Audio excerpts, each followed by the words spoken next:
Everyone welcome है आप सभी का आज के इस नए वीडियो में। तो आज हम लोग बात करने वाले हैं झारखंड बोर्ड क्लास 10 वालों के लिए जो हिंदी के मॉडल सेट बोर्ड की तरफ से जारी किया गया है। आज हम लोग उसको सॉल्व करने वाले हैं और सारे प्रश्नों को देखने वाले हैं कि आपके बोर्ड एग्जाम में होने वाली परीक्षा में कौन से प्रश्न आपके एग्जाम में आएंगे, कौन से वीवीआई क्वेश्चन है, सारे चीज़ों को एक एक करके देखने वाले हैं। तो वीडियो में शुरू से अंत तक बने रहिएगा बिना किसी देरी किए हुए। जो शुरू करते हैं प्रश्न संख्या 1 से। तो आपका जो है एग्जाम में इस तरह के प्रश्न आपको देखने को मिलेंगे। किस तरह के प्रश्न भाई? तो देखिए, एक गद्यांश दिया हुआ रहेगा, उसको पढ़कर आपको नीचे उसी से जो है क्वेश्चंस दिया हुआ रहेगा, उसको आपको सॉल्व करना होगा। ठीक है, जिस तरह से आप यहाँ देखिए, निम्नलिखित गद्यांश को पढ़कर पूछे गए प्रश्नों के विकल्पों को चयन करें। तो आपको ये गद्यांश दिया हुआ है, ये गद्यांश पढ़ लेना है, फिर जाके आपको अपने प्रश्नों को हल करना है। जिस तरह से यहाँ दिया हुआ है, हम जिस तरह भोजन करते हैं, गाज वृक्ष भी उसी तरह भोजन करते हैं। हमारे दांत कठोर चीज़ों को खा सकते हैं, नन्हे बच्चों के दांत नहीं होते हैं, इसलिए वो केवल दूध पी सकते हैं। ठीक है, गाज वृक्ष के भी दांत नहीं होते, इसलिए वह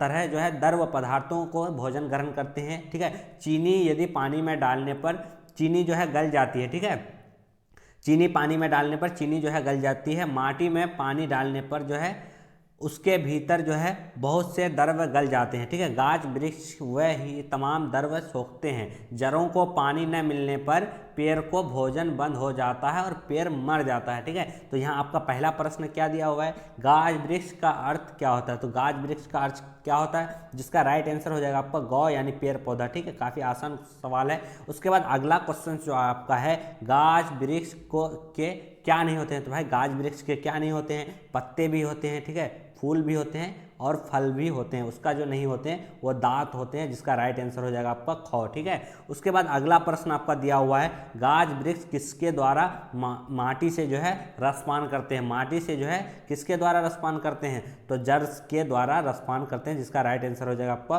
क। ठीक है, चलिए उसके बाद अगला प्रश्न दिया हुआ है आपका, पेड़ कब मर जाता है? तो आपने आपका गद्यांश में दिया हुआ था कि पेड़ कब मर जाता है, यानी पानी न मिलने पर पेड़ जो है मर जाता है। ठीक है, पानी यदि नहीं मिलेगा किसी पेड़ को तो वो मर जाता है। उसके बाद आपका जो है एक प्रश्न इस तरह के भी आपको एग्जाम में देखने को मिलने वाले हैं। वो प्रश्न ये रहेंगे कि निम्नलिखित काव्यांश को पढ़कर पूछे गए प्रश्नों के सही विकल्प चयन करें। एक कविता दिया हुआ रहेगा, उनसे जो आपको प्रश्नों को हल करना है। ये काफ़ी अच्छी कविता है, काफ़ी जो है अच्छा सवाल है, ये आपके एग्जाम में आ सकता है। ठीक है, ये नहीं कह रहा हूँ कि आएगा, लेकिन आने की संभावनाएं बहुत ज़्यादा है। तो ये कविता क्या है? लहरों से लड़कर, यानी लहरों से लड़कर नौका पार नहीं होता, यहाँ लड़कर के जगह डरकर होगा। ठीक है, लहरों से डरकर नौका पार नहीं होता, कोशिश करने वालों की कभी हार नहीं होती। ठीक है, नन्ही चींटी जब दाना लेकर चढ़ती दीवारों पर, बार बार फिसलती मन का विश्वांग रंगों को साहस भरता, चढ़कर गिरना गिरकर चढ़ना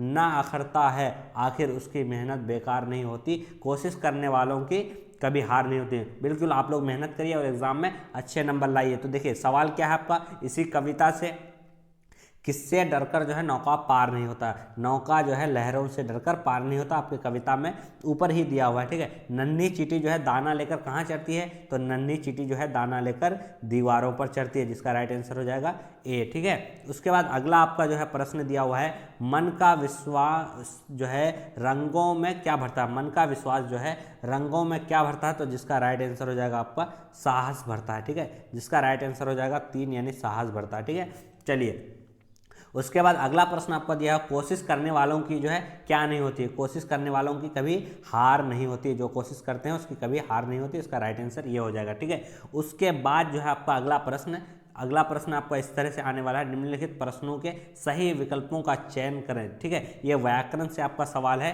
काफ़ी अच्छा सवाल है। ये सारे सवालों को आप लोग देख लें, आपके एग्जाम में बिल्कुल पूछने वाले हैं, इस तरह के सवाल बिल्कुल आने वाले हैं। ठीक है, जिस वाक्य में क्रिया के साथ कर्म उपस्थित होता, कर्म भी उपस्थित होता है, तो उसको कहते हैं सकर्मक क्रिया। ठीक है, उसके बाद अगला प्रश्न आपका दिया हुआ है, कौन सा वाक्य सकर्मक क्रिया का उदाहरण है? कौन सा कार्य जो है सकर्मक क्रिया का उदाहरण है? तो इसका राइट आंसर क्या हो जाएगा?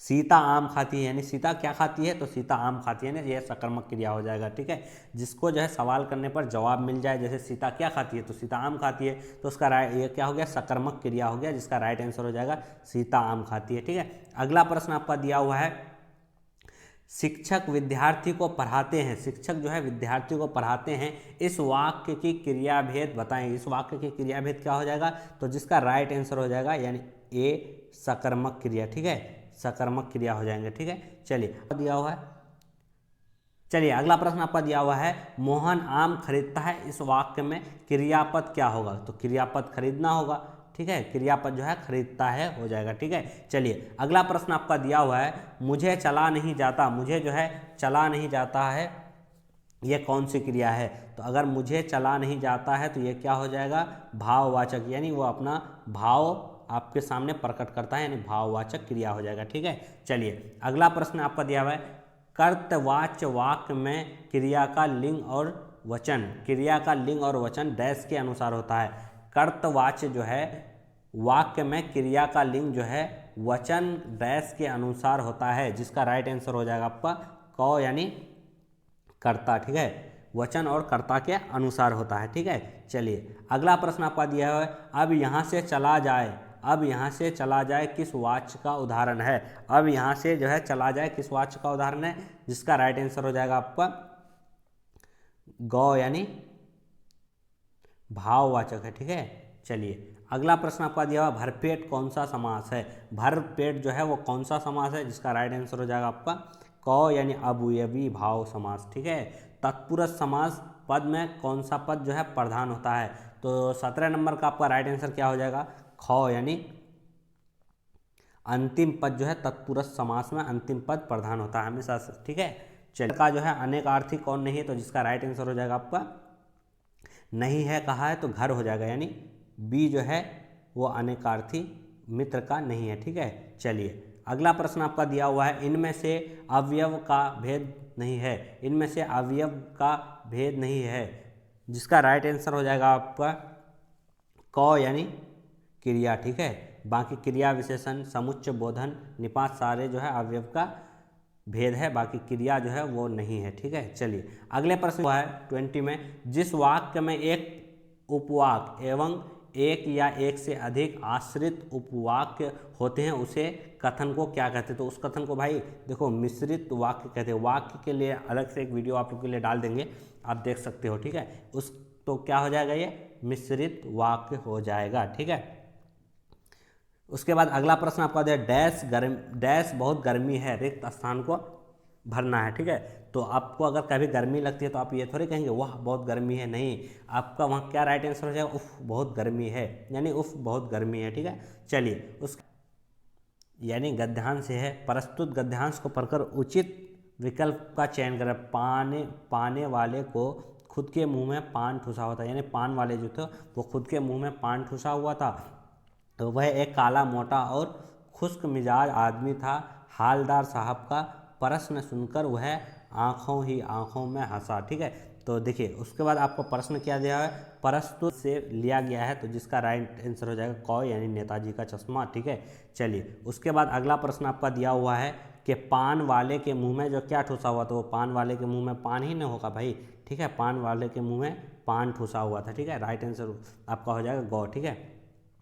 उसके बाद आपका जो है एक गद्यांश दिया हुआ है, शहनाई के इसी मंगल ध्वनि के नायक बिस्मिल्लाह खां साहब 80 बरस से सूर मांग रहे हैं। सच्चे सुर की निमन 80 बरस की पाँचों वक्त वाली नमाज इसी सुर को पाने की प्रार्थना में खर्च हो जाती है, ठीक है।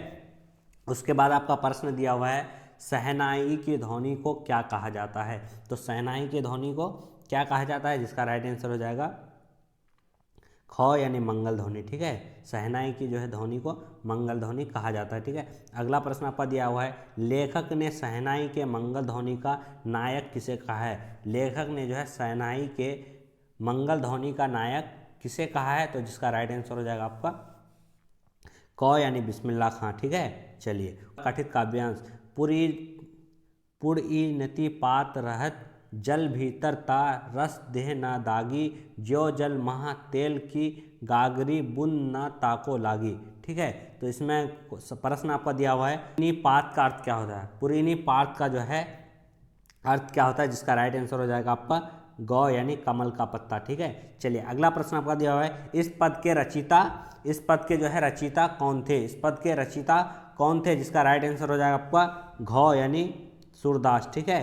सूरदास। चलिए अगला प्रश्न आपका दिया हुआ है, मुख्य गायक के चट्टान जैसे भारी स्वर का साथ देती है, वह आवाज़ सुंदर कमजोर कांपती हुई थी, वह मुख्य गायक का छोटा भाई है या उसका शिष्य। उसके बाद ये प्रश्न आपको क्या कहलाता है, मुख्य गायक की आवाज़ कैसी थी, मुख्य गायक की आवाज़ जो है वह चट्टान जैसी भारी थी। ठीक है, चलिए उसके बाद अगला प्रश्न आपका दिया, किसकी आवाज़ को कमज़ोर एवं कांपती हुई बताया गया है, किसकी आवाज़ को है कमज़ोर और कांपती हुई बताया गया है, जिसका राइट आंसर हो जाएगा आपका ख यानी संगीतकार की। ठीक है, चलिए उसके बाद अगला प्रश्न आपका दिया हुआ है, गोपियों ने भारी भागी किसे कहा था, गोपियों ने जो है भरी भागी किसे कहा था, जिसका राइट आंसर हो जाएगा आपका उद्धव को। उद्धव को क्या कहा था कि तुम तो हमेशा जो है कृष्ण के छत्र छाया में ही रहते हो, कृष्ण जी के जो है छत्र छाया में रहते हो, तो इसलिए गोपियों ने उसे क्या कहा था, बड़ी भागी कहा था। ठीक है, चलिए उसके बाद अगला प्रश्न आपका दिया हुआ है, परशुराम ने मंद बुद्धि का बालक किसे कहा था, परशुराम ने मंद बुद्धि का बालक किसे कहा था, जिसका राइट आंसर हो जाएगा लक्ष्मण को जो है गुस्से में क्या कह दिया था कि तुम जो है मंद बुद्धि हो एकदम। ठीक है, चलिए अगला प्रश्न आपका दिया है, मृतक में जान डालने की शक्ति किसमें होती है, मृतक में जो है जान डालने की शक्ति जो है किसमें होती है, तो होती है बच्चे में। ठीक है, बच्चे की जो है मुस्कुराहट जो होती है वो मृतक में जान डालने वाली होती है। ठीक है, अगला प्रश्न आपको दिया हुआ है, फसल किसका गुणधर्म है, फसल जो है वो किसका गुणधर्म है, जिसका राइट आंसर हो जाएगा आपका क यानी मिट्टी का। ठीक है, चलिए अगला प्रश्न आपको दिया हुआ है, कविता में छाया का अर्थ क्या होता है, कविता में जो है छाया का अर्थ क्या होता है, जिसका राइट आंसर हो जाएगा आपका ग यानी दुख। ठीक है, कविता में जो है छाया का अर्थ दुख होता है। ठीक है, चलिए अगले प्रश्न की ओर चलते हैं, जिसमें जो भोलानाथ अपने हमजोलियों के दल से मिलकर क्या करने लग जाते थे, भोलानाथ जो है अपने हमजोलियों के दल में मिलकर क्या करने लग जाते थे, तो जिसका राइट आंसर हो जाएगा आपका ग यानी खेल और तमाशे करने लग जाते थे। ठीक है, उसके बाद अगला प्रश्न आपका दिया हुआ है, जॉर्ज पंचम की लौ कहाँ स्थित है, देखिए जॉर्ज पंचम थी तो वो दिल्ली होना चाहिए। ठीक है, क्योंकि जॉर्ज पंचम जो थे वो थे क्या, महारानी विक्टोरिया के पोता थे, तो उसका जो है ये जो है दिल्ली में है। ठीक है, चलिए अगले प्रश्न की ओर चलते हैं, जिसमें दिया हुआ है गंतोक का क्या अर्थ है, गंतोक का जो है क्या अर्थ है, जिसका सही आंसर हो जाएगा पहाड़। ठीक है, गंतोक का पहाड़। ठीक है, चलिए अगले प्रश्न की ओर चलते हैं, जिसमें फादर कामिल बुल्के हिंदी को किस रूप में देखना चाहते थे, तो वो देखना चाहते थे हिंदी को राष्ट्रभाषा के रूप में। ठीक है, चलिए अगले प्रश्न की ओर चलते हैं, जिसमें दिया हुआ है लेखिका के पिता का स्वभाव कैसा था, लेखिका के जो पिता थे उसका स्वभाव कैसा था, जिसका राइट आंसर हो जाएगा आपका घ यानी सस्की। ठीक है, जिसका राइट आंसर हो जाएगा घ यानी सस्की। ठीक है, चलिए अगले प्रश्न की ओर चलते हैं, जिसमें दिया हुआ बाल गोविंद भगत किस कला में निपुण थे, बाल गोविंद भगत जो थे वो किस कला में निपुण थे, जिसका राइट आंसर हो जाएगा संगीत। ठीक है, इस तरह से जो आप लोगों के मोस्ट इंपॉर्टेंट क्वेश्चंस को हम लोग हल कर दिए हैं। ठीक है, अगर आप लोग चाहते हैं कि सब्जेक्टिव क्वेश्चनों का भी हल कराया जाए तो आप लोग कमेंट बॉक्स में कमेंट कर सकते हैं। साथ ही जो है जो सारे बच्चे ने काफ़ी जो है मेहनत किया है, कितने सारे प्रश्नों को आप लोग आसानी से हल कर लेते हैं, आप लोग कमेंट करके बताएं। जो बच्चे नए हैं चैनल को सब्सक्राइब कर लें, साथ में ही जो है बेल आइकन को भी प्रेस कर लेना, ताकि कोई भी नोटिफिकेशन आपसे मिस नहीं हो और आपके एग्ज़ाम के लिए जो अच्छे से तैयारी कराई जाए। ठीक है।